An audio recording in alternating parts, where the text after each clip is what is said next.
All right, ladies and gentlemen, this is the Justin Gibbons Show, and I am your host, Justin Gibbons. I have along with me here today my co-host, Mr. Brandon Scott. Hello, guys. How you doing? Brandon Scott here. Sorry I've been absent for a while, but today we're definitely here to give you some good information, man, but to talk about some good topics, man. Being absent for a while is an understatement, Brandon. You've been absent for a long while. What the hell's been going on with you? If you want to give the people a little bit insight to your personal life. Man, I moved forward, man. Why you gotta bring that up?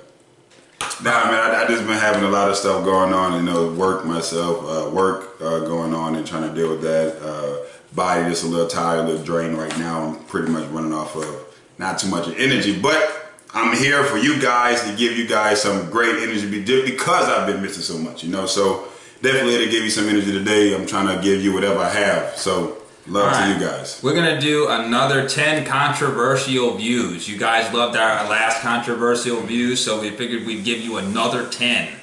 And Brandon's got a list here. Read off the first one on the list, Brandon. Let's get into it. All right, we're going to hop into it, man. The first one. Oh, the first one, man. We're going to talk about Big Pharma, man. Big pharmaceutical companies, man. Let's go with this. I don't think this is much of a controversial one. I think a lot of y'all would agree with us on these things, man. Side effects may include blah, blah, blah, blah, blah, blah, blah, a list a fucking mile long. That they say really fast. Right. You can, it's crazy how first off, they pitched the whole point, oh, this can do this for you. It'll make you feel like this. Right. They put the sexy Keith Sweat, Sweatmobile voice on. He can do this for you, make you feel like this. You got the perfect life, the perfect house, the dog, the man and the 2.5 kids, or the woman and the 2.5 kids. You're living the perfect life. You're exercising, your body's fit, and all. Just that little bitty thing that was wrong in your life. This pill changes everything. Makes your whole life way better. You have a whole family, like you said, you have a wife and kids, a nice house, a beautiful neighborhood, grass always cut, no traffic, a quiet neighborhood. The next you know, oh, side effects are. Right, and it's not even really side effects because nothing in this world has side effects, it has effects. Facts. It's just an effect of, it's leaky bowel syndrome, shitting on yourself is an effect. It's not a side effect, it's an effect of the drug. It's an actual effect, and it's crazy, man. The play on words is so major in our society. When you say side effect, it kind of pushes it down a little bit. You know what I'm saying? It just pushes it down, making it not that extreme. You know, this may happen. It may happen. No, it's an actual effect to the drug. It's not no side effect. It's not something that just might happen. No, it's an actual effect that could definitely possibly happen. You can't watch any show in the world without, like let's say if you watch the movie, it's an hour and a half long. There will be no way possible that at least one pharmaceutical commercial doesn't come along and tell you, Sunesta, the greatest thing ever. You know, get out of here with that BS, all right?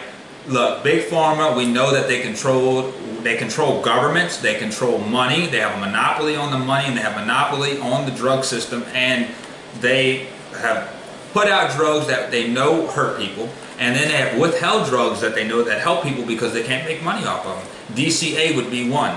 You can look this up. It was known to cure cancer in lots of ways, but once they put it out, that generic version can be made day one, and they will make no money off of it. So they decide, you know what, we're not going to put out our formula. Agreed, man. Like me and Justin was talking earlier, he was like, man, Big Pharma is the biggest national security threat. It's the biggest threat to us, to the world. It's literally the biggest threat, because like you said, it controls governments, it controls the people, it controls the banks, it controls the money. They make the most money out of everything. They have over-the-counter drugs that we can easily go buy. Yeah. We can easily go buy over-the-counter drugs, or you can get these prescribed drugs. Yeah, and half of the drugs that we're really worried about these days are ones that they took off the streets and put inside of pharmacies, especially when it comes to opiates of any type. You know, there's several. There was only heroin at one time. Now you got Oxycontin, you got Vicodin, you got Percocet, you got like Suboxone. What's the other one? Not Suboxone. It's the strip. I can't think of it. Well, wafers. That's the street name for one of them. Subutex. There you go. And then there's several different. You know, and then there's methadone, and you know, and morphine, and I mean you had one main opiate at one time, you know, Now the list goes on, and it's just like, okay, just to put out a point. I was watching the Breakfast Club today, and T.I. was on. You know who he is. He's T.I.P., King of the South. He's a rapper, little skinny, light-skinned guy from Atlanta.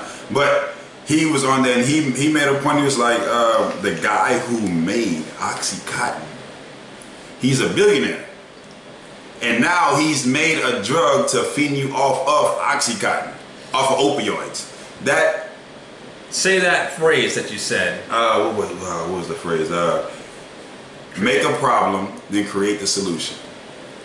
He made a problem, then created a solution for it.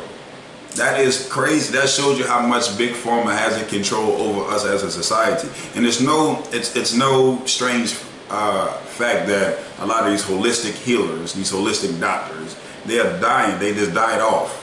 One of the most famous ones, Dr. Sebi, however you want to say his name, died. You know, and he was saying the medicine is in the plants. Think about it. These... No man-made medicine has ever cured anything. We know that for a fact. You know that for a fact. Cancer. People die from radiation. They don't die from cancer. Right. They die from their body being too weak to take the radiation. Right. The cancer never really kills them. Granted, don't get me wrong, the cancer does attack the body, attacks the immune system. All that is very factual. But if you seek treatment, most of the time you die from the radiation poisoning to your body. It's radiation. Our body is not meant to take that. Right. But yeah, like a lot of the Chinese are ahead of us. Their power was in the plants. Power is in the fruits, the vegetables. A lot of people who live, a lot of these tribal people who live in these, in the Amazon. In the Amazon, they have it. They have the idea, like, obviously these medications have to be created from something. Right. And the something that always is growing is plants, it's food, it's nature. Right, and they even say like the nature talks to them and tells them, you know. And maybe we're so distant. Right. We live in this we live in the suburbs and the city away from us. We're not in nature like they are. We can't speak, we can't understand things the way they understand. You know, maybe nature does talk to you in some sort of way. It wouldn't be against the rules. We know trees and plants and all that talk to each other. When you cut grass and it has that new fresh grass, that's a chemical they send it out to all the other grass. There's an enemy somewhere around here that's killing us. Agreed. Why do you think grass itches when you fall into it? Right. That's a defense mechanism. Exactly. That's a defense mechanism. What was that you were saying that the people in the Amazon, they took one thing and they found it had to mix it with something else? Right. So they found a root and they found a plant that creates DMT, and when you eat both of these together, it allows DMT to take the full effect inside of your body. And then when questioned how they figured out how to get this DMT plant to work by eating this root along with it, they said nature told us. The plants talked to us and they told us to do this, to eat these in combination, and that would allow us to go onto our spiritual trips. So that's what they said. Nature talked to them. And you know what's crazy? If somebody in society, as we know it, said that same exact thing, you know they'd be going, hugging themselves in a room with full of pillows. Oh, you crazy. Right. Nature can't speak. Everything has a voice. Everything has a sound that it makes. Everything has something that it makes to communicate with anything, because nature is a living organism. Right. We are living organisms. Everything is a living organism, and we speak in our own ways. Like, I seen something on Facebook that was pretty interesting. When you tell somebody your name, all you're doing is telling them what noise to make to get your attention. I agree with that. Wow, that's pretty crazy. I agree with that. Think about it, dogs, they bark, but all dogs, every dog barks differently with certain situations. Right. They're speaking in their language, in their native tongue. Right. That's very true.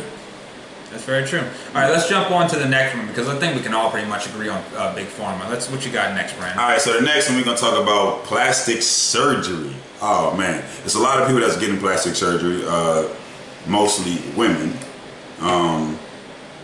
Getting these butt implants, these boob implants, tummy tucks, facial reconstructions, all of these things. What do you think about that, Jay? Well, it's a double-sided coin. You know what I mean? It's a double-sided coin, because I don't know, like, many people that would go against, like, say, getting your boobs done. I think men, they're like, oh, boobs, I don't care if they fake or not, they're nice. But then again, when it goes to getting facial reconstruction, body reconstruction, like that's not even I'm not even marrying the real girl in there. I'm marrying this thing when, you know, there's a joke that like when you have your kids, you finally see who the girl you're dating is. You know what I mean? You see what her genetics are made of. Like that.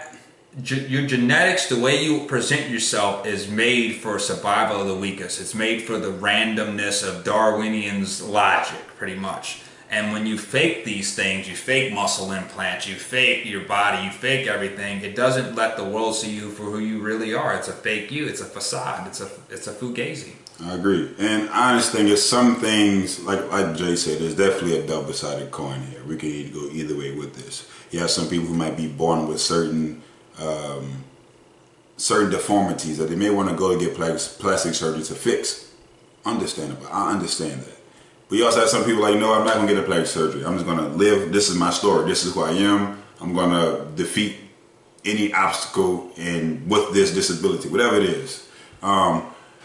But I also think I understand for like cleft lip, you know, children are born with that lip. Like I understand stuff like that when you have like a super defective thing that is like threatening to your life or threatening to you being in society, stuff like that. I understand that. I agree. Yeah. But when your ass is not big enough and you decide to take, you know, gain 30 pounds in your stomach and then take that fat from that and stick it in your butt.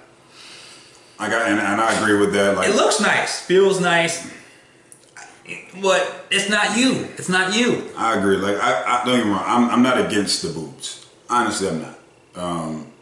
I'm not against the boobs at all. But when it comes to certain things that you can actually fix yourself, like with butts, you can literally go to the gym and get it that way. You can earn it. We were just talking about earning things, right? That's how it was. You know what I'm saying? But you can definitely earn that. You don't have to go and get cut because for one, you spending thousands of dollars to get this stuff done. Right. Then you also got to worry about certain complications. Do you know how people in society are? If we can get it cheap, then we're gonna get it cheap.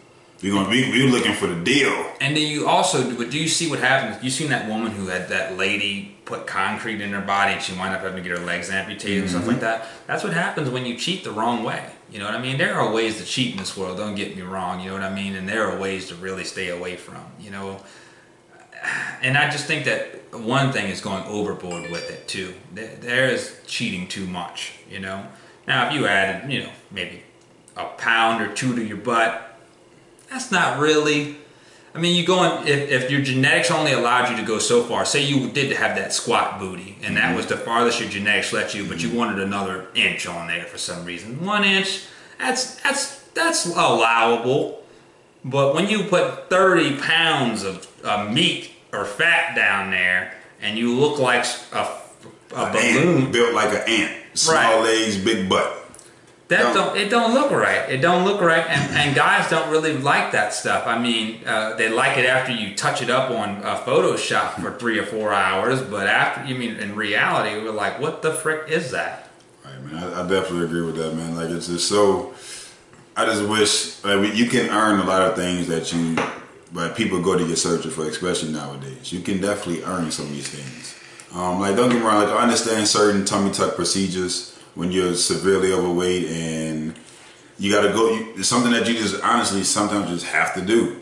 It helps promote the process. I understand that. And let's jump on men just for 1 second. Synthol. I'm gonna go with men with the synthol. You've heard of this before? No, what is that? Where you take a needle and you stick it in your bicep or whatever, and it's filled with oil. Oh yeah. That makes your arms swell or whatever. That shit don't look good. You have a normal sized body and you got 50-inch freaking biceps. And they all swollen. You can't even see the muscle.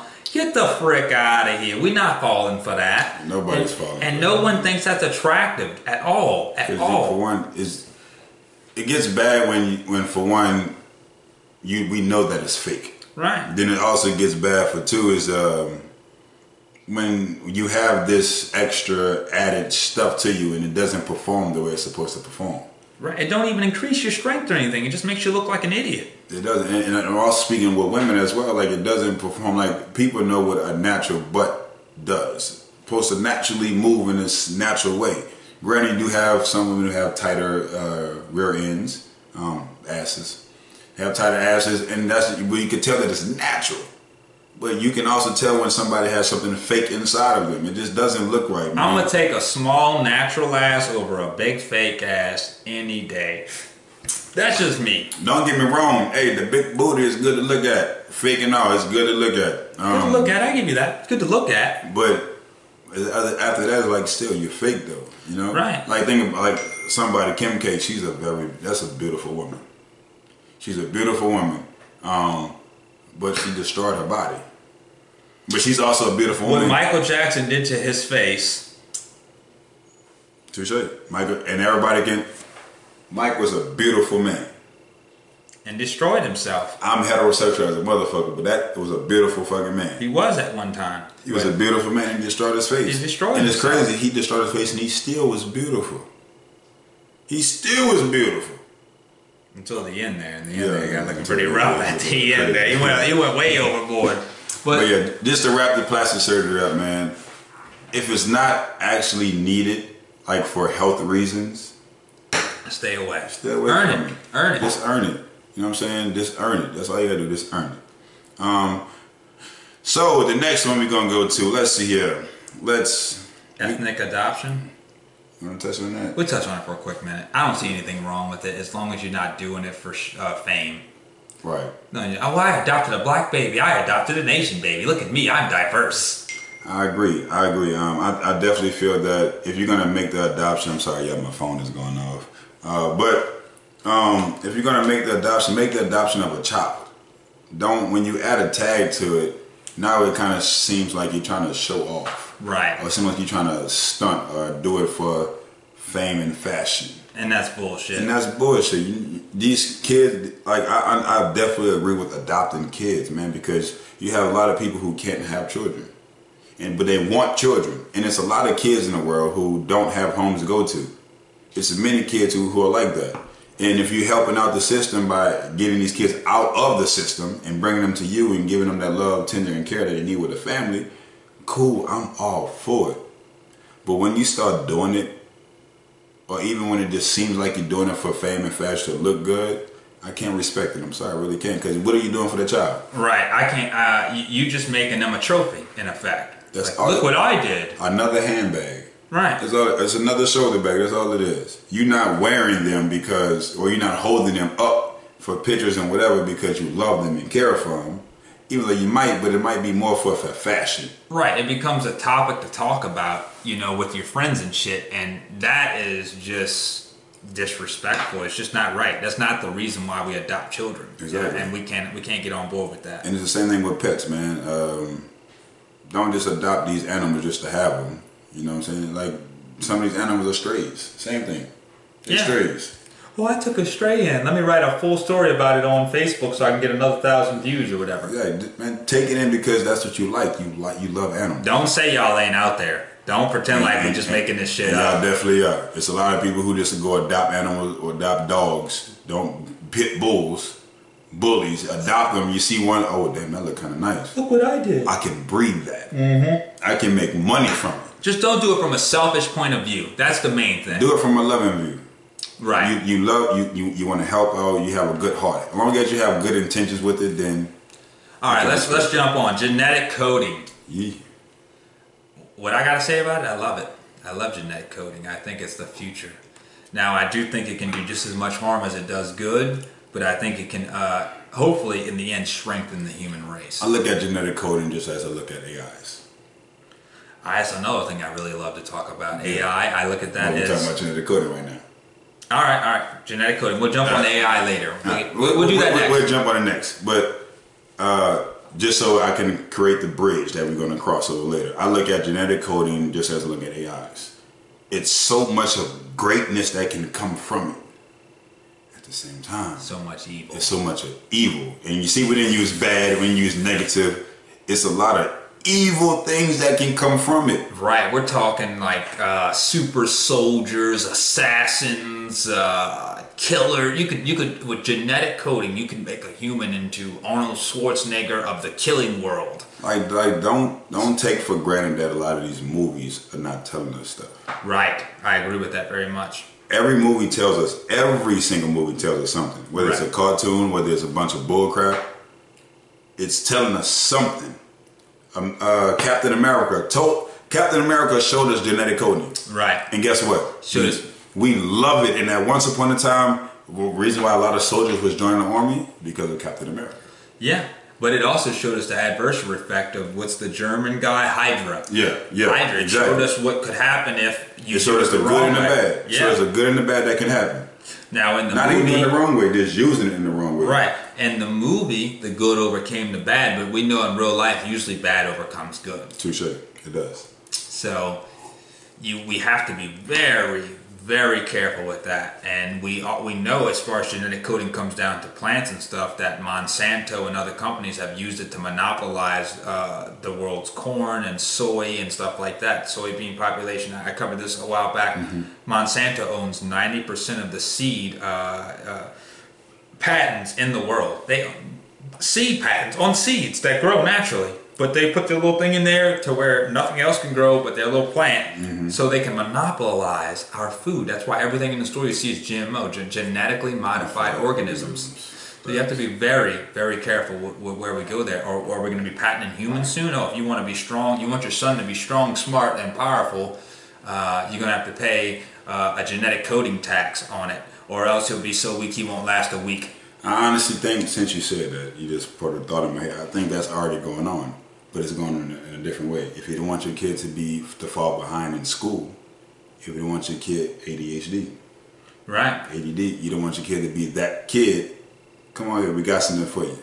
Right. We got something for you. You could put this into your kid, and he's not gonna fall behind. He's gonna be all right. And he's gonna be able to focus. He's gonna be able to take on his lessons and learn, and not his brain won't jump from one topic to another. He'll be able to stay on task longer. And that will allow him to get through middle school and then get through college. And then eventually when he wants to quit, if he wants to, he can and be a full productive adult. But until then, just put your trust in our hands. And it goes back to Big Pharma once again.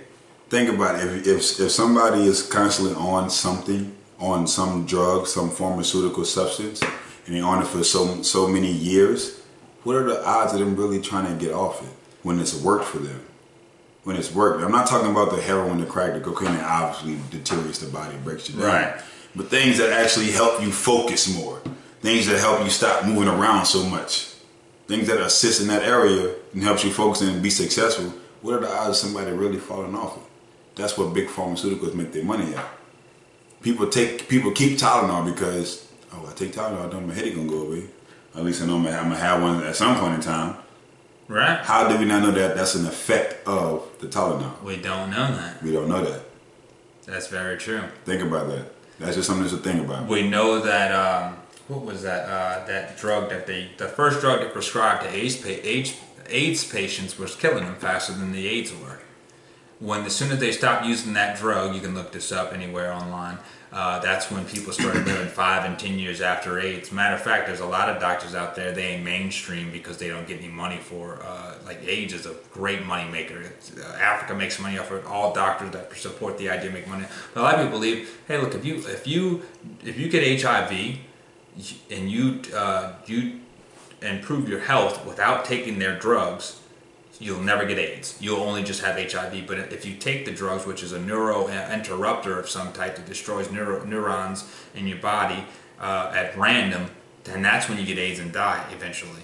So, I mean, this is all hypothetical. You have to look this up. I'm not a doctor, and I'm not claiming to be. I'm just a guy who reads a lot on the internet. Right, and I'm just a guy who thinks a lot about other things. It just makes sense. If you put a drug in your body that's supposed to manipulate certain things to make things happen, we know drugs have effects, and it also has other effects. Not side effects, it has other effects.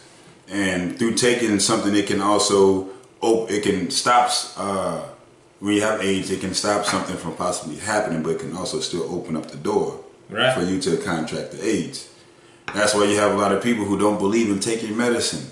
You're like, man, the medicine is in the plants, the medicine is in the fruits, the medicine is in the earth, it's in nature. One other good thing that could come from genetic coding would be no viruses ever again.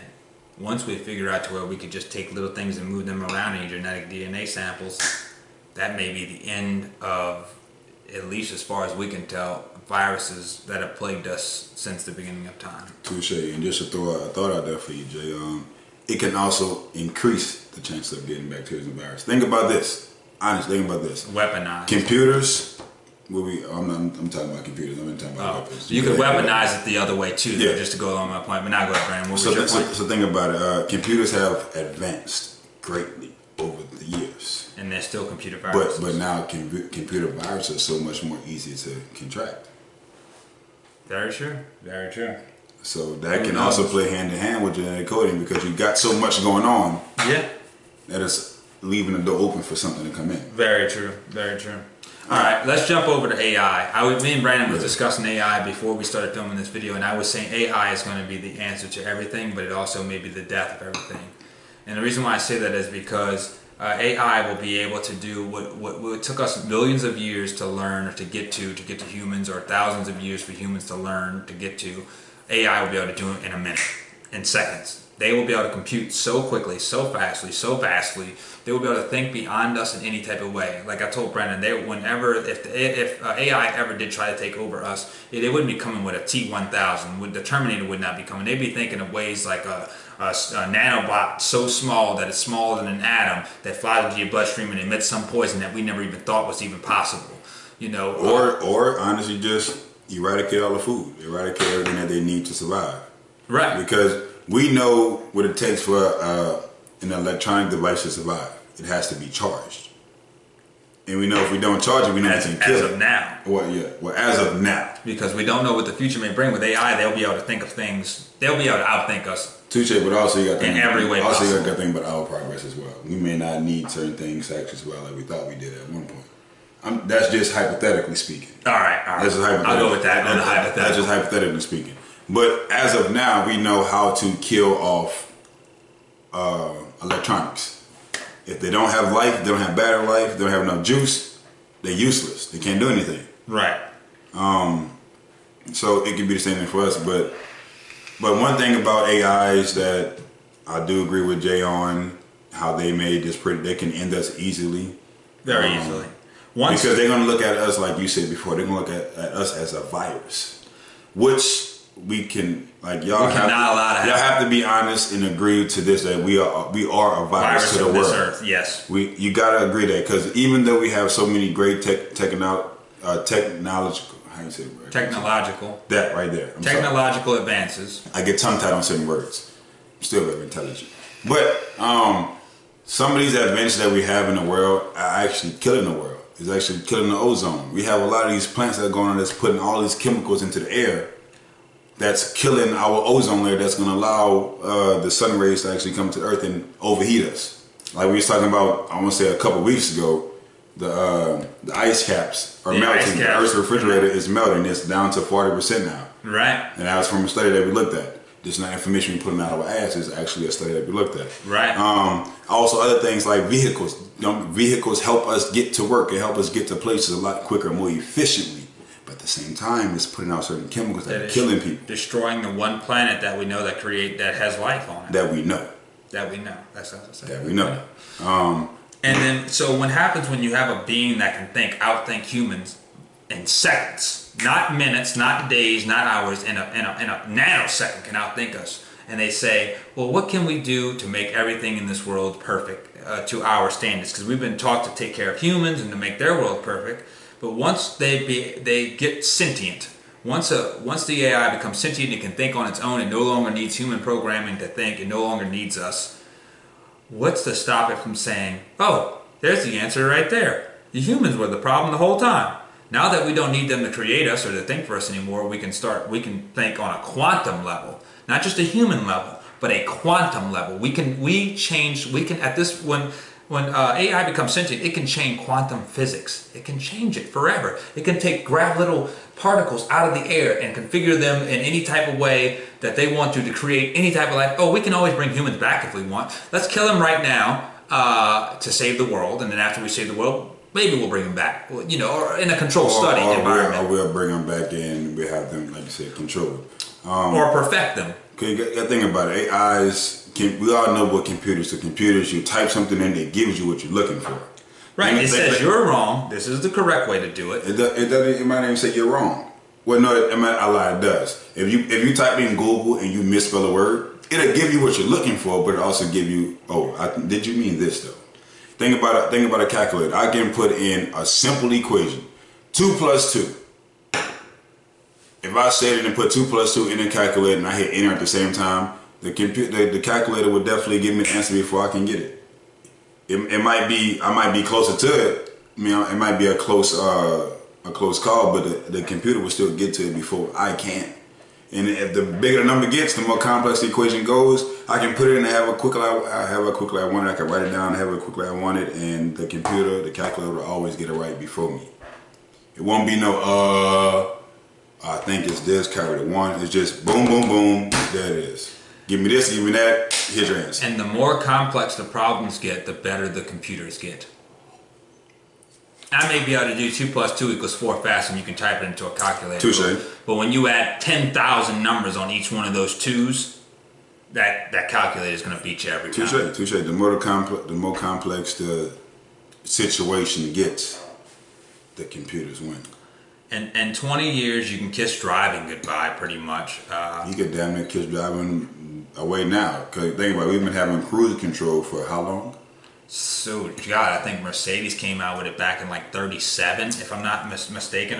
No, definitely the 40s they had. If you think airplanes fly them, if you think people fly airplanes, you're sadly mistaken. Yeah, that's very true. Sadly mistaken. Autopilot's been around for how long? You know, we've been having drones since they flew the first to space the first time. No guy sat there behind controls at Mach 7 and was like and steering at the same time. It's not happening. These rovers that landed on these planets that just rode around Mars. Right. I mean, the first actual space, the first thing in space was Sputnik, and it was not a manned craft. They sent a satellite up there, so it had at least a remote. Satellites been around since forever. The space wars. Right. They've Since been forever. War, yeah. You know what I'm saying? So AIs have been around, and I mean, like I said, just to go back to how we was talking about genetic coding. AIs have great things they can bring to us. Eventually, AI will become God. I'm just going to put it like that. It will be able to do more than anyone ever imagined that God has ever done. And you can't disagree with that. I can't even disagree with it. And I disagree with him often when it comes to talking about the higher power. But when it comes to creating, the one thing that God does create. And AI will be able to do it better. Also, a lot of people believe that God gives them what they ask for. As long as they do it right, they give them what they ask for. And if we train AI to... It already happens now. If I go to the internet and I type in if I type in whatever, I want something, the internet will give it to me. Very true. You don't have to type it in. Siri, I want blah, blah, blah. Alexa, yeah. It gives you what you want. You ask for it. Google Play or Google Talk. And you can't say it's a reach at all, because when people pray and ask for things from whoever their God is or gods, we're not limited to one religion. When they ask for these things, they ask them, they pray from the ask from them. Do the same thing with Siri. Hey Siri, can you do this? And she does it. And like he said, eventually it's gonna get to the point, yes, Siri can hear my voice and pull up something on the internet or make a phone call for me. But eventually it's gonna get to the point like, hey, can you make this? Can you do this? Can you create this? Eventually your computers will have 3D printers connected to them that can create just about anything. Siri, I'm feeling hungry this morning. Would you mind making the 3D printer hook me up with some bacon, eggs, and grits? That's eventually where we're headed in the next 20 years. That's what Elon Musk says anyway. And a guy as powerful and as smart as him, I take his word for it. So, all right, let's jump on to the next one. All right, we're going to go to animal testing. Necessary. Maybe cruel, maybe blah, blah, blah. Could be against humanity. Necessary because who wants, I mean, if not, then we have to test on humans. And it's human life versus animal life. And look, just to go back to the AI thing is, the reason why you don't feel bad when you kill an ant is because it's not as smart as a human. The reason why you feel bad when you kill a dog is because it's smarter than an ant. To our knowledge. Right, to our knowledge. Because an ant is smart in its world. Right. A dog is smart in its world. We are smart in our world. But if we go down to ants' world, we cannot navigate and move with them at all. I seen this thing. It was like comparing AI knowledge to human knowledge, and it was like using actually an ant on a scale of 1 to 10. It said an ant was a 1, a chimpanzee was an 8, a human was a 10, and then AI would be 10,000. 10 million. It was like the number is unlimited because it can continue to grow. I agree, because you can, one thing with AI is you can always program them to understand the knowledge of whatever it might be. That's why you have different robots now. It can walk like a, I guess one robot that it's a dog. Right. You trained it, not trained it, you programmed it. You can't even knock it over. I've seen it where they kick it around, they put a pack on it to carry it. Not gonna lie to you, that shit was weird and a little scary as a motherfucker. Dude really kicked it and it just... It moved with it. We back right, we good to go. I seen one that it jumped on a box. It was more than 30 inches tall. I seen that one too, yeah. It jumped up with like little to no effort. I'm like, bro, what the hell? Right. And so soldiers, I mean, I think the reason why they were saying they built it was so soldiers didn't have to carry things in the midst of war. Let's go ahead. I'm sorry, we kind of jumped up. So let's get back to the animal testing. Animal testing, necessary, and because if not, it's us. We're gonna be testing ourselves, which we do anyway. But at least we do that after animal testing. That way, less harmful lives are hurt. But we do know that even after animal testing, human lives get hurt in the process of these trials and stuff. Do you have lymphoma? Call blah blah blah blah blah. You know, you may be suitable for a class action lawsuit. I agree. My animal people who love animals, who pro animal life, and like I feel y'all, but I understand they're a species, they're living, or all that. I understand. The bottom line to us, human life is more valuable. Don't make me go off on you on camera. I just wanted to yell for a minute. Dang, you could have yelled after I finished, man. I didn't know. You could have yelled. You could have did after I finished. Bottom line is, Brandon's going to say his point. But nah, just like Jay said, that if it came to life or death, and I'm my species, and this is that species, and I feel like in my species... You see him pointed at me like that? Damn, I'm another species. I pointed down. That's my leg. I pointed right here, man. Anyway, but I'm a human species, and this is an animal, and this is well, we are animals too. But this is not the same species as me. A lower life. I would rather test that than test a human when I know, okay, if I do kill this animal, okay, I'm gonna feel bad, but I might feel even worse if it was a human. Right. But the only discrepancies I have with animal testing, okay, that's an animal, but the fact that it's a different species, even though we may share many similarities. Once you do it on an animal, okay, it works, and you move to the humans, how do we know it's still gonna work on us? Because they have similarities, we still different species, and different things work differently with us. Very true. And that's why you have those commercials that just come on, hey, if you know somebody who took this and suffered this, call this number and you can win $100 billion. Mesothelioma. That shit been on since probably '94. Shit, for real. Before that, it was asbestos. It was asbestos, yeah. All right, so capital punishment. Ooh, this a good one. This is a tough one too. I'm gonna just go out here. I'm gonna make one statement. This is all I really got to say about it. If I can, without a doubt, prove that you forcibly raped somebody or murdered somebody, without a doubt, and you were in right mind and sound mind and of correct age, I'm gonna put this in there because young people can. This is not for people that their brain is not fully developed yet. If I can prove all of those things, I don't have a mind with it. But I will say that if your brain is, I want to speak on this because I see like a lot of 13, 14, 15, 16-year-olds go to jail for murder for life. Their brains are not fully developed, easily persuaded into doing things, easily brainwashed into doing things. If you are not sound mind and body and of mature brain state, according to science. According to science. Since with the court of law we use facts. Right. According to science, and science pretty much states facts. Then I don't agree with it. Capital punishment. But if you fit those criteria, I do agree with it. Other than I feel like for what you said is very subjective because some people have to kill in certain situations. Cold hard murder for certain situations. All right, well, name a scenario and I'll see if I agree with it. You got a scenario in mind? Okay, let's, how can I say, which one? Okay, let's say somebody's obviously getting robbed. Well, that's self-defense. The law protects you on that, right? Still murder, right? All right. Well, all right. True. Okay. Well, let me. All right. Let me rephrase my stuff. You know, if self-defense, your life's in jeopardy. I agree with all of that. You know what I mean?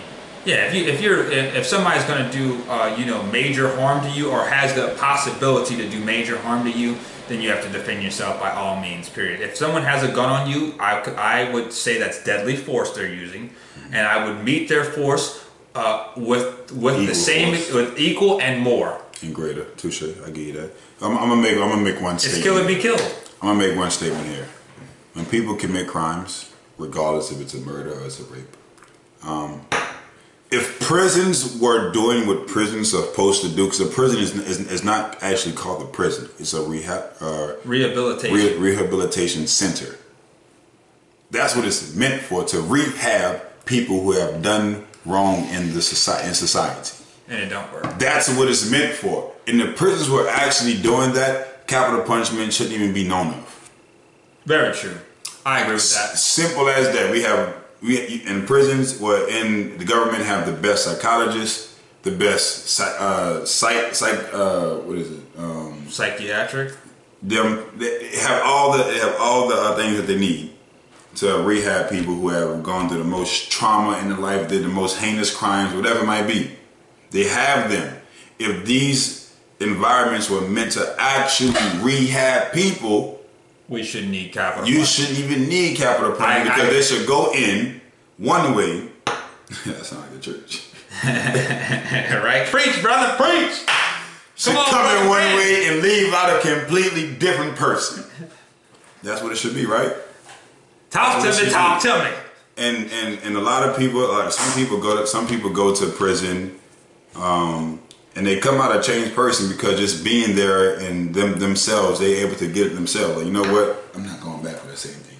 But yeah, some people they got caught up in that lifestyle, and they never fall from it. They never go away from it. And I feel like if prisons were really doing what prisons are supposed to do, then capital punishment, the death penalty, none of that stuff would even matter. I agree with that. They will go in, that criminal come out the perfect citizen.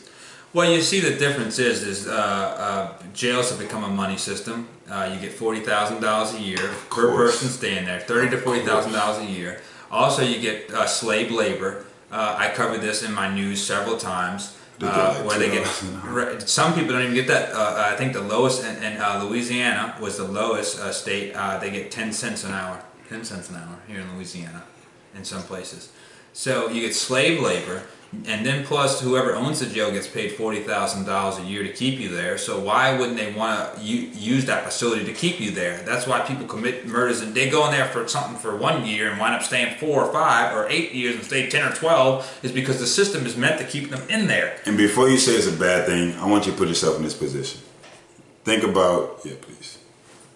Think about if you had a business. Regardless of what it is, don't even just take prison out the idea. If you had a business and you got paid 40, you said 40 what million? 40,000 a year. You got paid 40,000 per prisoner, per employee that you had, and you only have to pay them 10 cents. 10 cents an hour. So you make money both ways. You could put them to work and make money, and also by keeping them there, you also make money. Even if you paid them $28 an hour, you get $40,000 per employee. Right. Who would it's very few people who would turn that down. I don't know anybody who would turn that down. And look, honestly, I'm a guy who try to look after a lot of people. You know that, right, Jay? Yeah. I try to look out for the best in everybody. I would take that. Right. Why wouldn't you take that? 40 a year, 40K a year. All I need is 5 people. Give me 5 people. I'll pay them $28,000 an hour. I'll mess around paying them maybe $50 an hour. Give them a 40-hour work week. Well, you can't pay them more than you're making. Well, yeah, but still. But the thing of it, you get what he's saying. But you get what I'm saying. And another thing is, And then you're probably brought up and taught like these security guards are taught, these ain't nothing but fucking criminals anyway. These ain't nothing but bad people. They ain't never gonna change. They ain't gonna never do right.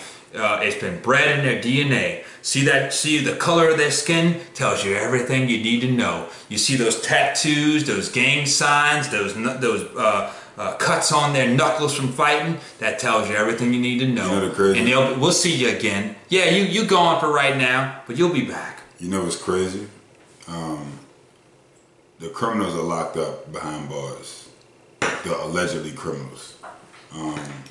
By the real criminals. But the real criminals within a prison is the guards.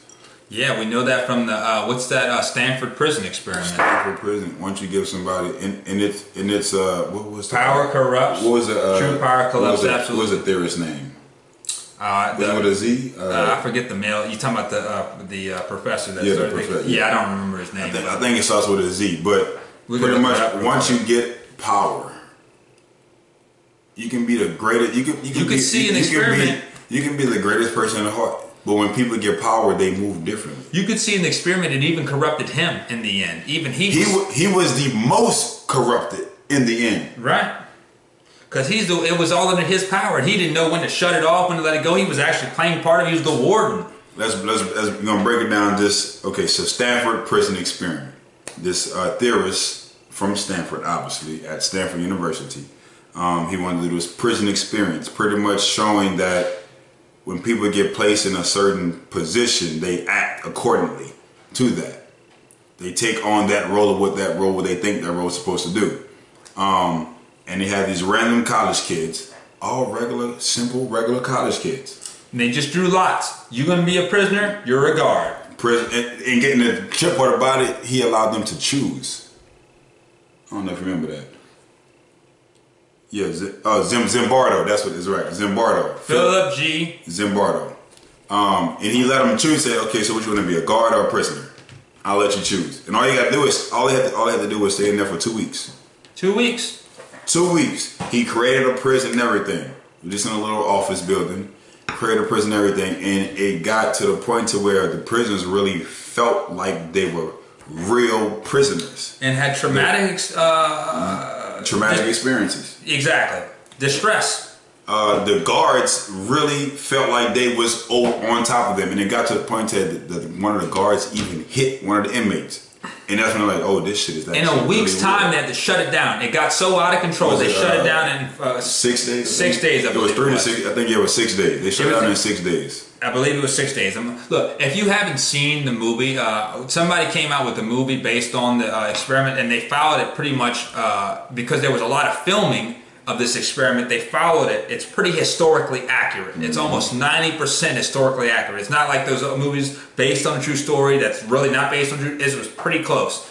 So, because I studied both the experiment and the movie. I watched them both, and they are super close. If you haven't seen them, please check them out. You will see exactly what we're talking about. And anyone who's ever been in a jail situation, anyone who's ever been in jail knows it's true. You feel the presence of that authority figure breathing down your neck the minute you step in there. Just to take it out of jail. Just take it into just a very open idea. Think about this. When you're in your parents' house.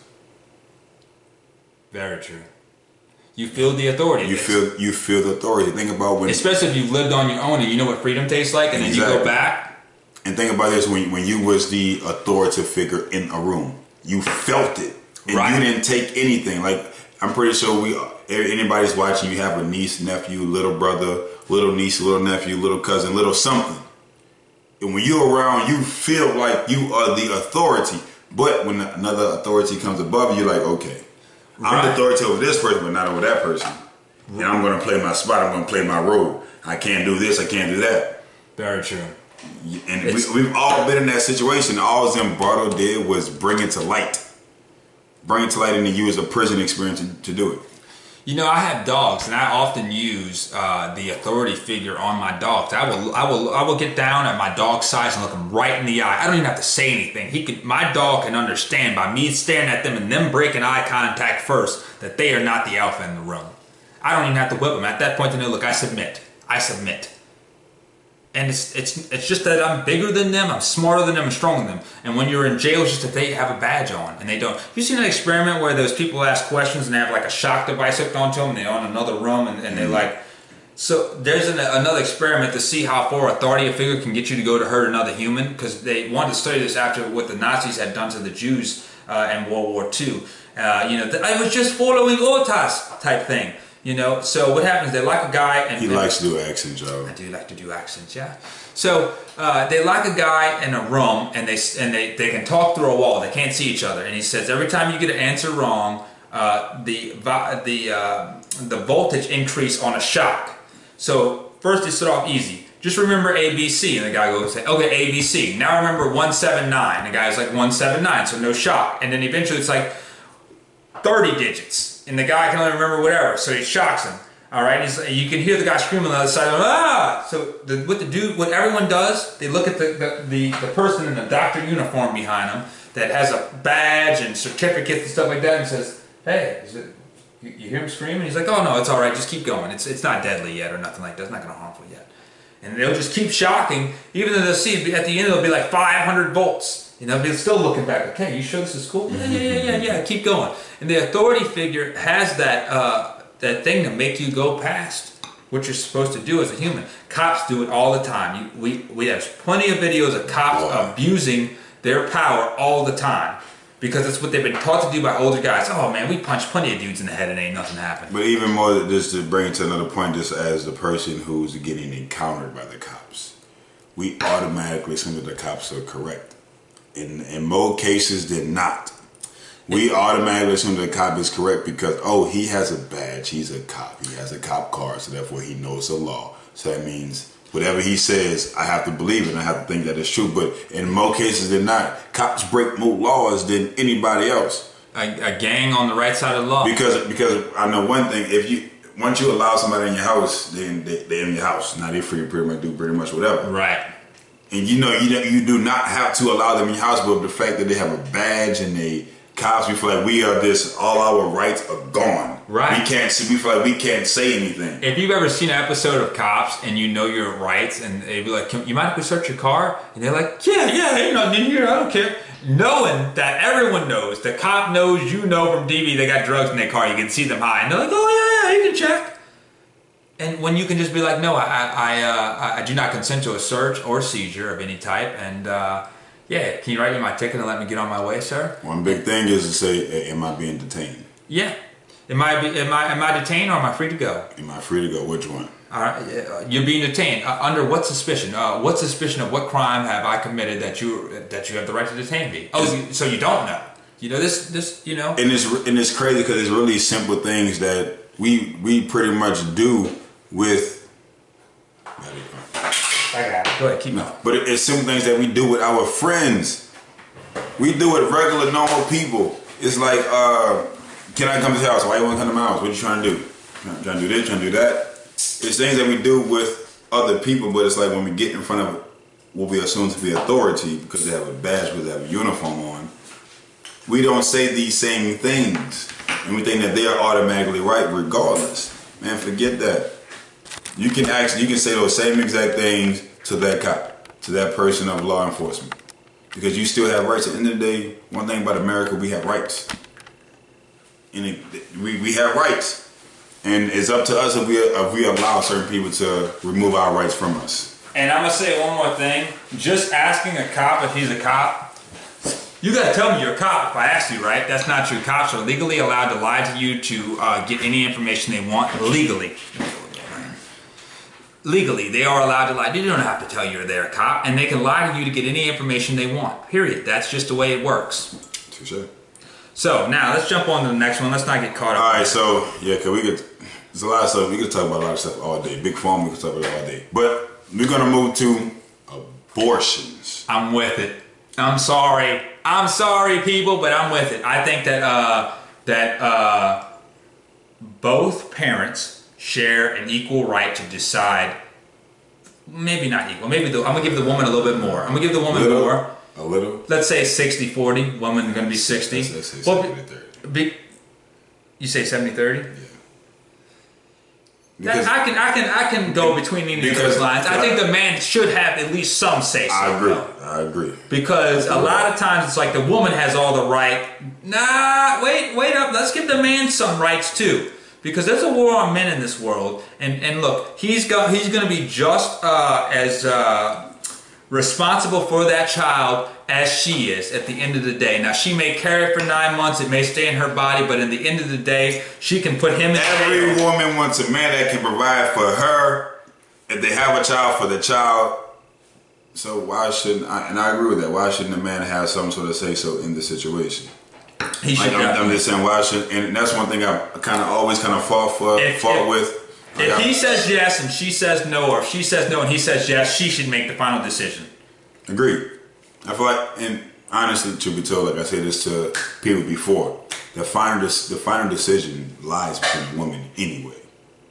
Very true, because it's in her body. But I feel like the woman should also consider the man's opinion somewhat.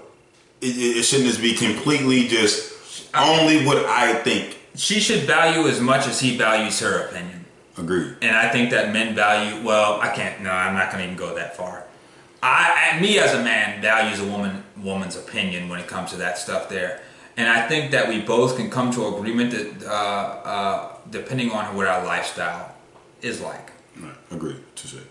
Me with abortions, I'm on a fence because I'm 100% great with him. If you feel like you're not ready, cool, have the abortion. If it's from a certain traumatic situation like a rape or whatever, I understand. Don't have it because that's something you got to live with. I agree with him 100% wholeheartedly. Can I finish? I just wanted to agree with you. Hold on, bro.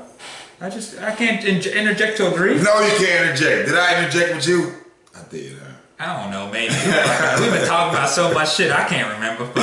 Nah, I'm just messing with Jay. Go ahead. I just wanted to say I agree with you. Okay, cool. That's it. I already made my point. Go ahead, keep going. But I'm on the fence with it because I feel like some situations, cool, I feel like they do warrant the idea of having an abortion. Understandable. But on the other side, it's like, man, a lot of people get abortions. Both people were very competent. They was in the right state of mind. They was very alert. And the man knew, the woman knew, with having unprotected sex, what it can cause. People, we know when having sex, what it can cause. We're only meant to have sex not for pleasure. Sex is meant to create. Reproduction. It's reproduction. That's the only purpose for sex. Sex is not meant for pleasure. That's why, like you said, at one point in time, sex wasn't meant to be pleasurable for nobody. Go ahead and get it in, make the baby, it's over. Very true. You get it in, boom, boom, boom, get it over. Let's go, we need babies. That's all we need. Can I interject for just 1 second? The mayfly only lives for 24 hours. It has enough time to reproduce. Some of them don't even drink water. Some of the mayflies only live for 24 hours. They don't even drink water. They have enough time to meet their mate, reproduce, and then drop their eggs, their larvae into the water where it grows and the cycle repeats. Period. I was watching a YouTube video about the Animal Planet. There's one of these spiders, well, most animals in the animal kingdom, insects to animals, the woman kills the man after they mate. Right. We mate, give them our babies, now you're dead. That's it. And that orgasm is enough strength in their brain, whatever it is, to go out there and die for it. And most men do too. Everyone in this world knows a man that's fought over a woman, and everyone in this world probably has heard of or knows a man who's died over one. Agreed, 100% agreed. But abortions, like I understand, like I feel like this is also, all these topics are very subjective. Like I said, with abortions, this is probably the one that I'm just completely on the fence with.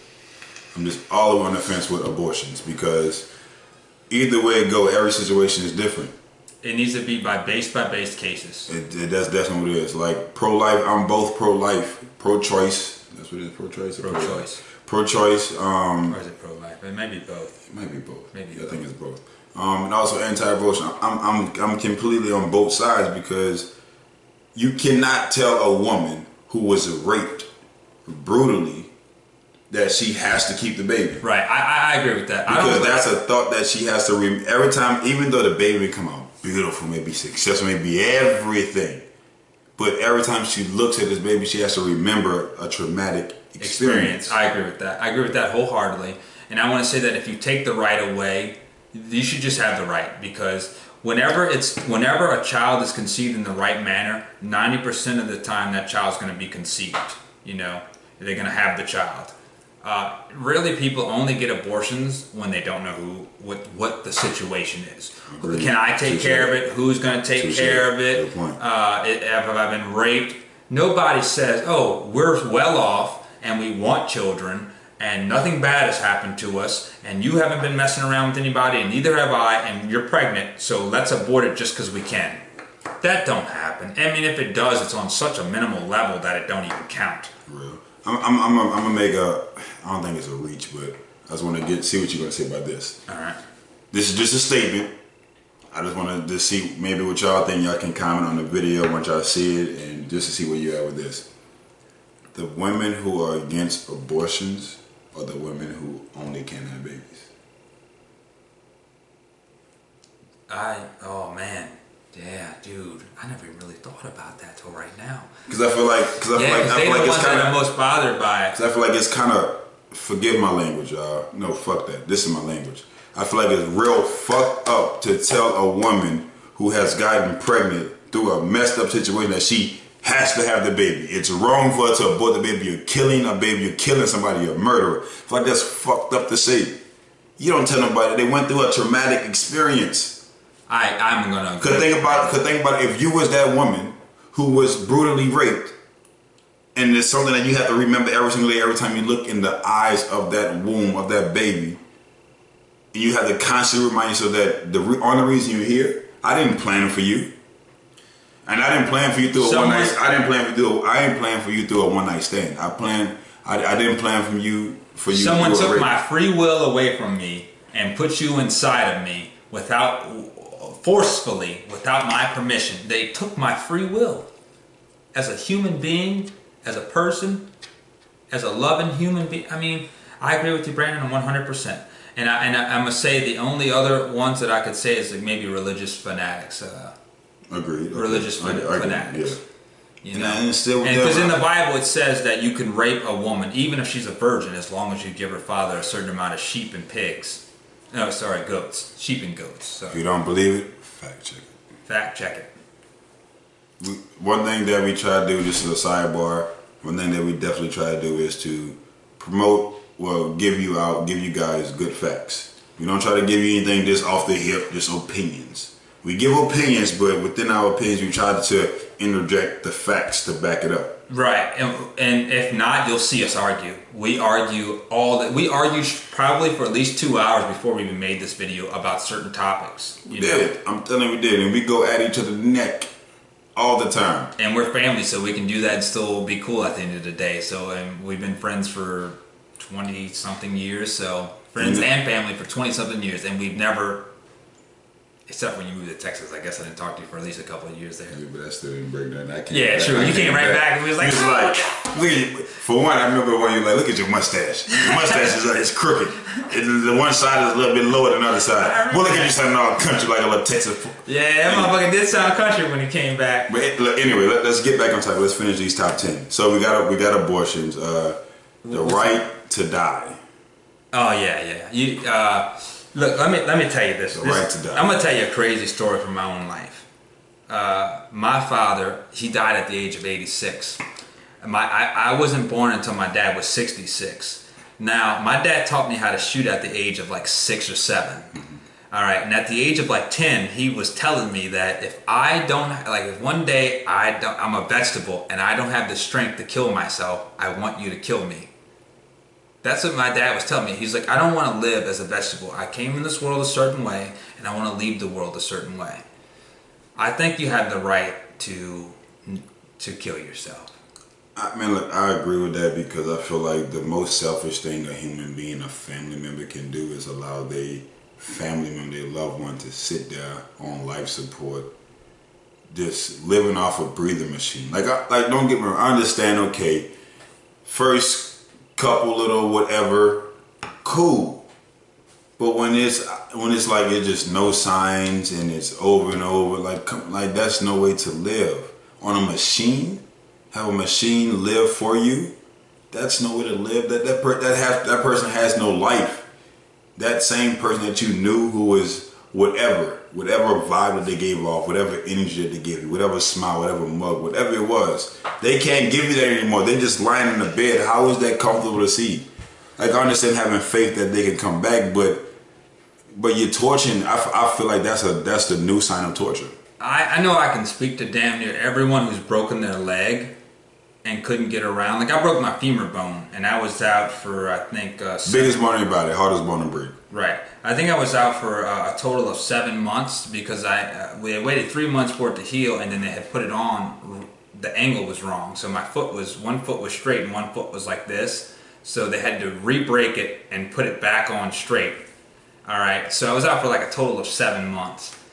And dude, it was horrible. Horrible. I was so depressed all the time. You can't fuck, you can't walk, you can't go hang out with your friends, you can't drive.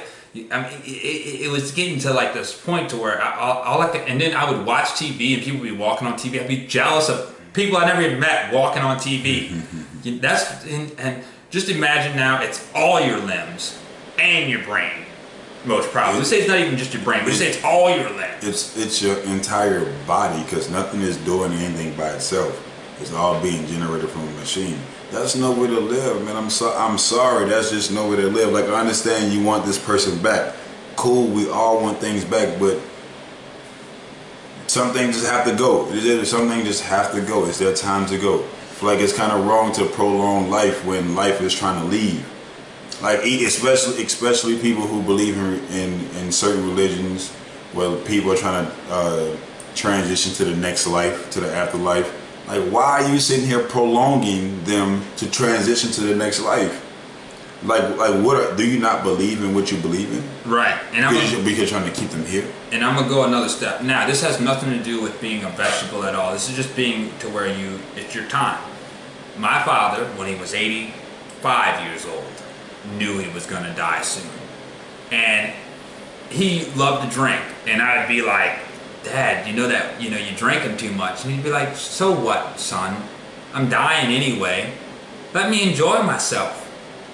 And at first I was against it. And I was like, no, I'm not allowing it. And he was like, you're gonna tell me what I can do to me? Who are you? Who do you think you are? And eventually I was like, you know what? You're right, Dad. You're right. I'm sorry. And I let him do whatever he wanted to do. My dad didn't smoke for like 40 years. He was like, you know what? Give me a cigarette. And I was like, what? You want to? He's like, yeah, fuck it. What the fuck? I'm going to die anyway. What the hell? You know what? He smoked and he drank and he told his good stories and he played his guitar and he went out the way he wanted to fucking go out. And who was I to take it from him? You know? Touche. Who am I to say what he can and can't do? So I let him do whatever the hell he wanted to do. You know, we shot guns and yelled at the moon and all that. We did all type of crazy shit together. He smoked weed, everything. What the hell? So let me bridge this towards going to the next topic. Not really bridge it, but kind of go to the end of it. A lot of people in the world, they're like, why go on diets? Why do this? Why do that? We're gonna die anyway. At some point in time, you're gonna die. You're not gonna your physical, what you see now, you're not gonna have it. So why not go out with a bang? Why not go out with having fun? Granted, you don't gotta put your life at risk in doing crazy stuff and asking to die.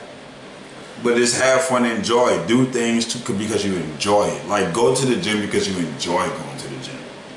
And within enjoying going to the gym, then you grant yourself a couple more years. With enjoying eating right, not doing it because you want to live long, just enjoying the process of doing it. For one, it sticks more and you're more committed because you enjoy doing it. And then it will give you more life, but eventually you're gonna die. Don't worry, like, just do you, have fun, have a good time doing whatever you're doing, regardless of what it is. Regardless, if you like to live life on the edge, do it. It's crazy how it's a lot of people who wait till their dying days to start doing things that they never did before in their life. Right. You should be. Why wait? Right. Why? Shouldn't be much on your bucket list by the time you reach an age. Like my father died at 86. Now I will say this about going to the gym and eating correctly and all that. Make sure you lived your life full and you left nothing behind. I was 20 years old when my dad died. I was his last child. My other brothers were in their 50s. My dad had went through, was born in 1927, was in World War II, the Korean War, and served a year in the Cold War.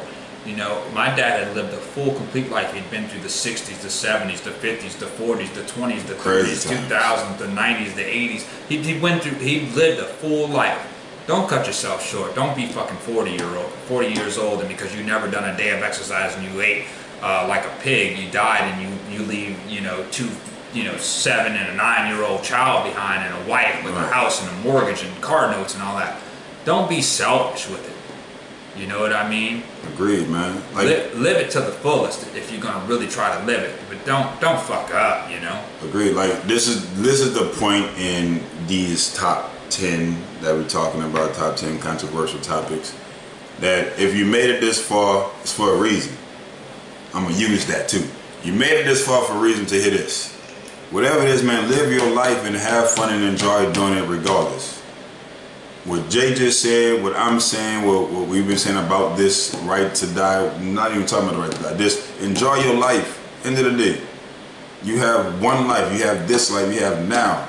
If you are blessed to reach the age of 60, 70, 80, shit. If you blessed to reach 21, goddamn, that better be the best 21 years of your goddamn that you ever had. Right. Do it, man. Live it to the fullest. We're not saying be foolish, but we're saying do what the best you can for, you know, what you got, you know? Yeah, man, you got to, man, because it's pointless. You don't want to be that. Cause think about this, honestly. Think about this. We all have that older elder who is cool as hell. The cool ass elder. That uncle or grandpa, whoever it is. That cool. Then we also have that other elder who was like a bitter motherfucker, bitter as hell. Right, but they still, because they true to themselves. They true to themselves. But one thing at least from my perspective that I've noticed, the one who's more cool and chill, laid back, whatever, that all the kids who they hip to, they like, they go to that person because that person lived the life. They have all the cool stories. Right. They have all the one that's bitter. They're like, oh, you shouldn't do that. Don't do this, because they're so stuck to doing things a certain way. Right. I changed my. I go exactly with you. That one parent, the one who was like the hippie in the 70s, and there was a drug addict in the 80s, and they cleaned up for the 90s, and they was the first one to get a computer because they was on some crazy craps table and won a bet or some shit, or playing poker and they won a computer.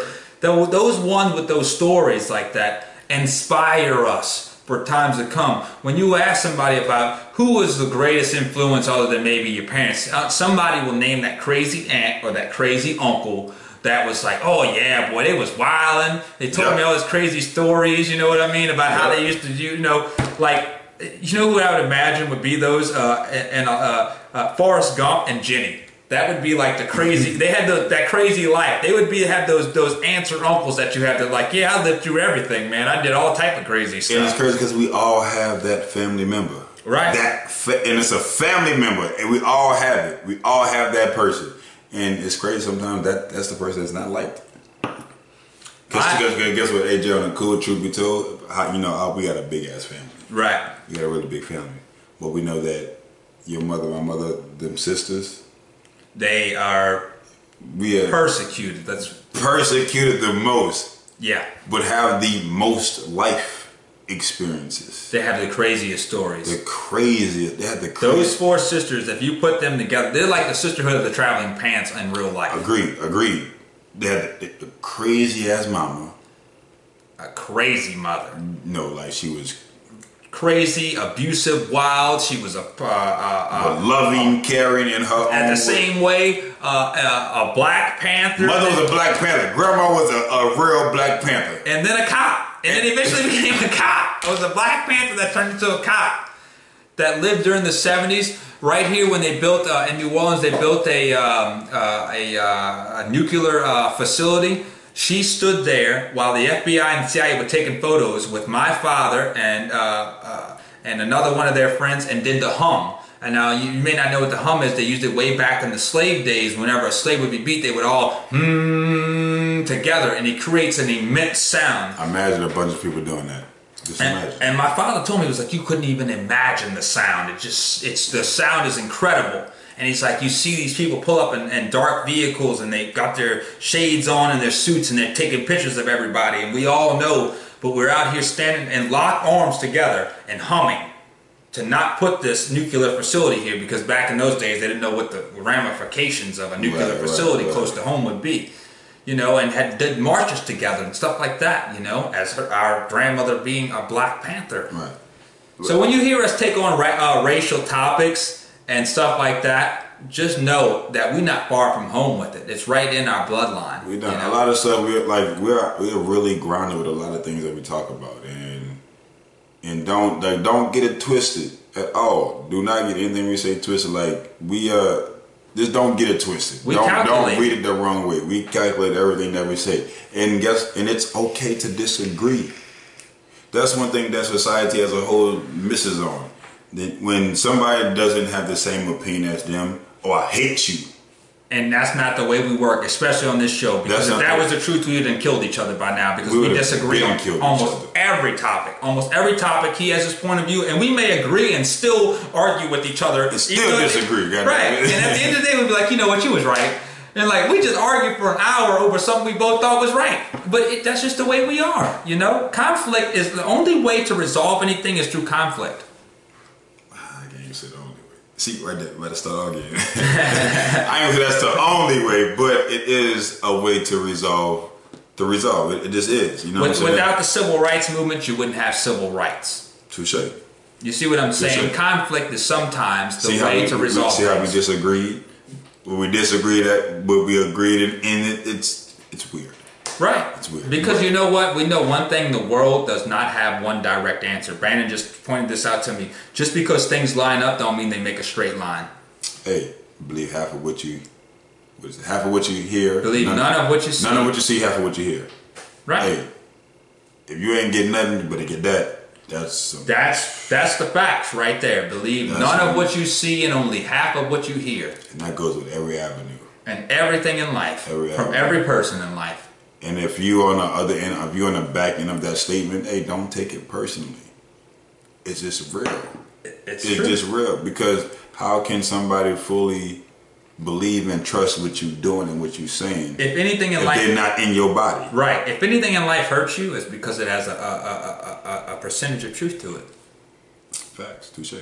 But we're getting off topic. We're on some random stuff right now. We get to that after we do this. All right, last one. All right, so we save a biggie for last. One we always disagree on right here. Well, we don't always disagree on it, but this is we oppose each other the most, I guess, on this subject. I get it. So religion. One of our favorite argument topics. And it's a really big one.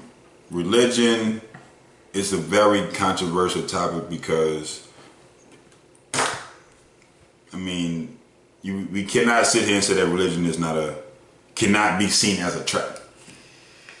Cannot be seen as a way of not a trap. I'm gonna switch it up. Bondage. It's bondage, is what it is. That is holding people back from doing things that they really love to do. And it binds people together for a cause of someone who speaks to an inanimate, or as far as we know, an inanimate entity. Touche. And see how for one I just use bondage. And granted, I'm not gonna be real, I use bondage in a negative sense. And Jay just used it in a positive sense, bonding people together. And really, we should have because I'm usually against it. I'm usually against it, and he's usually with it. You know. But it's still, like, Jay, I'm pretty sure you're probably still against it. Right. And I'm still 100% with it. But we can find value in each other's points of view. We can. We just do. We just do it all the time. And that's the key to a good. All right. That's the key to a good debate. Let's just do this then. Let's just do this. We'll name 6 reasons. You do 3, and I'll do 3. You name 2 why religion is good, and 1 why it's bad, and I'll name 2 why it's bad and 1 why it's good. Okay, we can do that. All right. So why religion is good? For one, because it gives people hope. I can agree with that. It gives people hope. Secondly, it brings people together. I can agree with that also. And last statement, still my first statement. No, you gotta do 1 bad. That's what I'm saying. The last one is gonna be a bad one. Okay. My first statement was pretty much it's bondage. It enslaves people. Okay. It stops people from. I see what you mean. Stops people from doing things that they really want to do. That whole living life to the fullest. Religion stops that. It just does, and you cannot sit here and listen to this video and say that it doesn't. Regardless of what belief it is, hey, it does. Fuck, it literally does. With most religion, if you don't do this way, you're going here. Or this is going to happen to you.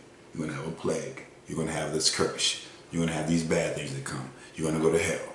Whatever it is, it's something negative. When it's literally just, damn, I can't go out and just do this. Right. All right. Yeah. I'm gonna say religion is bad because it holds too much over your head in the way of eternal burning in hell. Yeah, eternal damnation. Just say that. Don't to say put it better. Yeah. Damnation works with. Yeah. Okay. That you said it. What he articulated better than I did.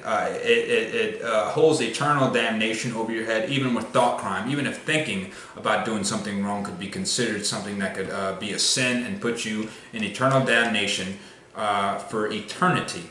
It has no end. You know, it's not even like a jail sentence. You know, at least a jail sentence has an end, even if it's a huge end, 300 years. You know, if you get something at least there's an end to it. Eternal damnation don't have no end to it. So you mean to tell me if I wear 2 different types of cloths, if I eat shrimp, if I'm attracted to the same sex, if you're just speaking about one religion now. All right, true. I am. Well, Christianity is the main religion here in Louisiana, so that's the reason why I'm speaking on. In the United States. Yeah, I guess it is. It probably damn is. In the world. I wouldn't say in the world. No, because Asia. Yeah. So Christianity is a huge religion, and that's the reason why I spoke on it. And it's very powerful here in Louisiana. Louisiana don't matter. I'm not just speaking on like you could be Catholic or Baptist or Methodist or there's different sects of it. But the main thing is Christianity, believing in Christ. You know that you can be burned in eternity and damnation for thought crimes and stuff like that. Do your points first, and then. Right. All right. Yeah, you're right. So look. All right. The second reason why I think religion is bad is because it is often used to enslave people and put people down, and to give you someone to hate. It's often used for that, especially with religious extremists. And that could be used for anything. Black people were the mud people that there was Cain, there was Adam, Eve, Cain and Abel, and Cain and Abel, Cain Abel, and he slept with the mud people, which were black people supposedly, and that's where he got his children, and they were the bad part of religion or some stuff like that. You know, who frickin' knows? You know, we're going to trace back lineage to 4,000, over 4,000, which would really have been 200,000 years ago, which is impossible to trace back lineage that far, but okay, whatever. Let's roll with it. It gives you a reason to hate people. It gives you a reason to put women down. That's the number one. That's one thing. You go in the Middle East, they got to wear these all black robes and stuff like that. That's not freedom. I mean, why isn't it white gauze, white silk that they're flowing in 115-degree heat instead of black polyester, with their whole body covered except for a slot for their eyes to look through. That's a good one. And the one good thing I'm going to say about it is I'm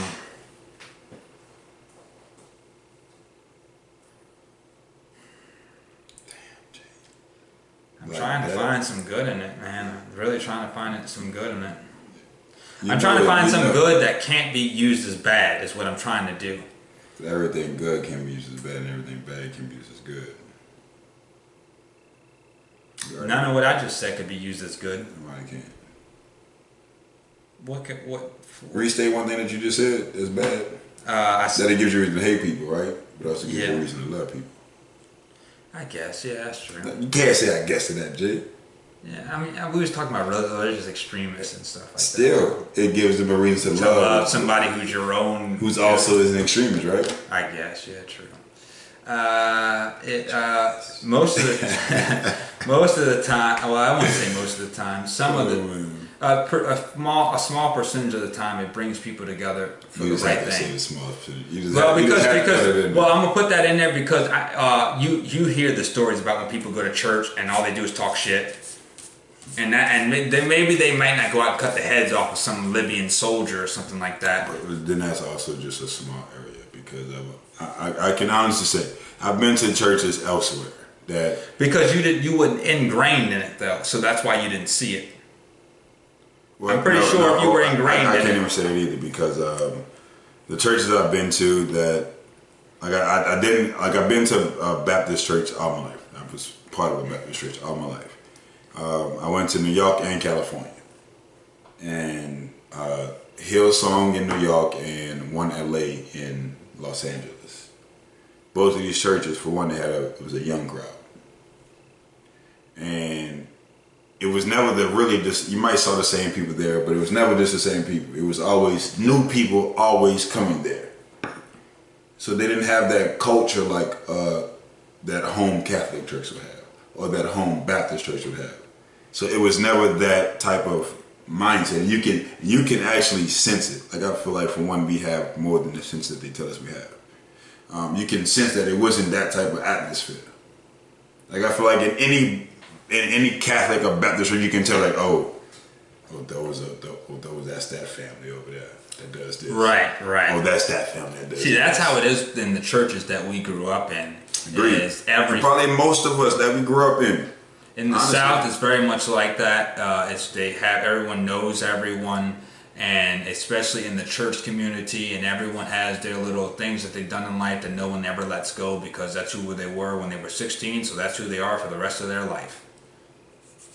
And we've all fallen prey to that. Brandon will forever be the golden child of our family because that's who he was his whole life growing up, and no matter what he does or what he's done, it's always going to be the same, and he can testify to that right now. I definitely will, and it's crazy because I hate it. That's the trip part about it. Really? A lot of people want. I really do. Why? You're sitting on your little golden throne up there. Why do you hate it? I'm you can't do no wrong, dude. You could fucking go in my mom's house and grab something and throw it down on the ground and say Justin did it no matter how many times. And this is my mom's house. No matter how many times I say, Mom, you believe this motherfucker? He just did that shit right in front of me. And she'd be like, Brandon didn't do that. You fuck. Why you want to lie on Brandon? Just take your lick, Justin. Fuck. ain't like I'm gonna do you nothing. This is one reason why I couldn't be a superstar. I couldn't be on that pedestal like that because you've been on that pedestal forever. You should be used to it. I mean, I have. Your ass should have a groove in the seat by now. Stupid. But now it's the fact that I don't get looked at as like a person that can actually do wrong. That I need to be chastised sometimes. Sometimes I need that. Don't just be like, oh, you're all right, whatever. No, like sometimes I need that, and I know I need it. That's why sometimes I try to stop from doing certain things. I try my best to not do certain things.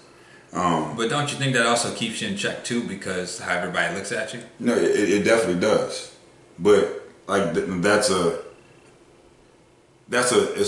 not a big percentage, but it's definitely a percentage, and one reason why I try to keep myself in check, because I know how other people view me and look at me, but I also know how I view myself. You know what I'm saying? But I still want people like, look, I'm no different. Like if I told people what some things that I've been through and done in my life, that I would hope that they would look at me differently. They'd be like, damn, boy, you did what? Like when I told my mother I first started smoking, she was like, stop it, boy, you ain't smoking. I'm like, I'm smoking right now as we're talking on the phone. I'm literally smoking right now as we're talking on the phone. You told your mom that? Yes. And I told her because it was funny for one, when people are above the influence, they just be doing shit. And I'm above them from like, I'm motherfucking my mama. Like, Mom, I'm smoking right now. I'm on the phone and I'm in the room with all my people. Like, Mom, I'm smoking right now. I had it on speakerphone. She was like, well, you're not smoking. You don't do that. You're not like that.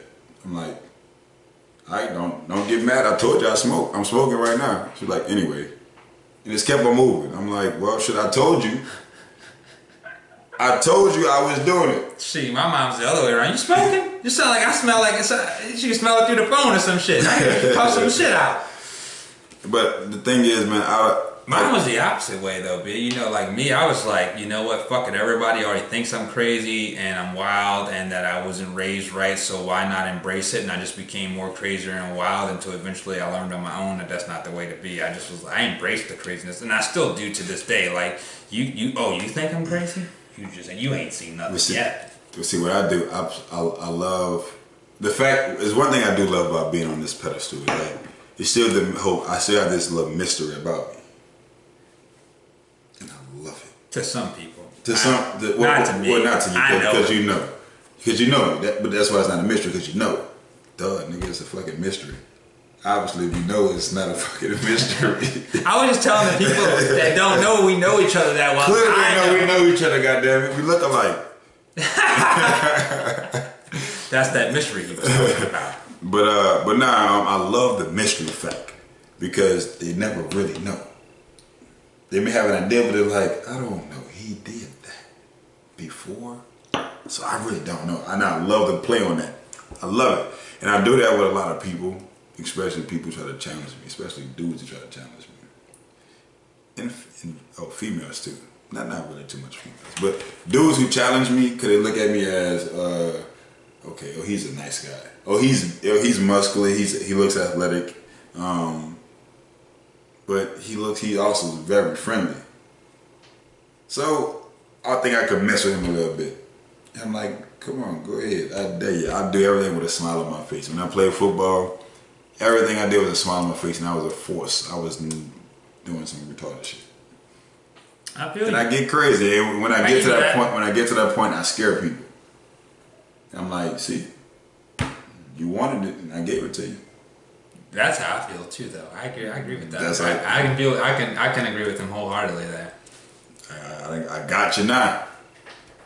Like, you done fell into the trap. I tried to warn you. I tried to be nice and you kept pushing, and now like, you took one push too far. Like, all right, now you asked for it, so I'm gonna give you what you want. But how long have we been going here, man? For a nice little minute. I don't even think it's telling us up there. No, don't tell us. All right, well, let's wrap it up. What you got? You got any closing things? If not, I gotta piss, dude. We can go on more, but I gotta pee first. You want to close it up first before you do that? Did you want to keep going? I mean, I ain't got nothing else to talk about. We just shooting the breeze, man. All right, let's wrap it up then. Let's wrap it up. All right, this is the Justin Gibbons Show. You've had another 10 controversial topics. As you can see, we really don't give a damn what we talk about. We will talk about any subject. Please put in the comments, subscribe, like, all of that bullshit that they tell you to do on every other video. We don't even care, man. Just watch the fucking video, all right? You know, you ain't gotta do nothing. We do expect, like, there's no free lunches in this world, and your payment could be a like or a subscribe, but what the fuck? Take a free lunch from us if you want. We don't give a damn. I'm Justin Gibbons. This is the Justin Gibbons Show. This is my co-host, Brandon Scott. He's got his own show, too, and we're coming with more content all the time. He's been busy lately. I've been busy lately. What the fuck? The world's crazy. It's burning down. People gonna do all type of crazy stuff. It's a anti-apocalyptic blah, blah, blah. It's the goddamn Justin Gibbons Show, motherfuckers. So what?